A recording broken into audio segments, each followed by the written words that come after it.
বলিউড ছেড়ে যাওয়ার ৫ বছর পর জীবনের নতুন অধ্যায় শুরু করলেন দাঙ্গাল খ্যাত অভিনেত্রী জায়রা ওয়াসিম।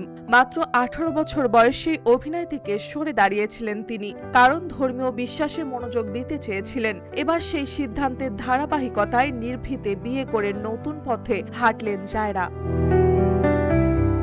নিজের বিয়ের খবর সমাজ মাধ্যমে ভাগ করে নেন তিনি, প্রকাশ করেন দুটি ছবি। একটাতে দেখা যায় জায়রাও তার বর পেছনে ফিরে দাঁড়িয়ে আছেন, আরেকটিতে নববধূর হাতে মেহেন্দি, বিয়ের কাগজে সই করছেন তিনি। ক্যাপশনে শুধু দুটি শব্দ, কবুল হে। মুহূর্তেই শুভেচ্ছায় ভরে ওঠে পোস্টের কমেন্ট সেকশন। তবে এখনো পর্যন্ত কাকে বিয়ে করেছেন তা প্রকাশ করেননি জায়রা।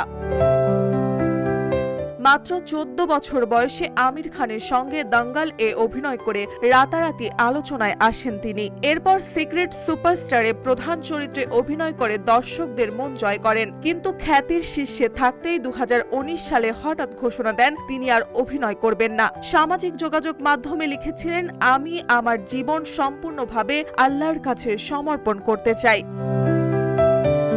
এরপর থেকেই তিনি ছিলেন আলোচনার আড়ালে। এবার সেই নীরবতার ভেতর দিয়েই নতুন জীবনের সূচনা করলেন জায়রা ওয়াসিম।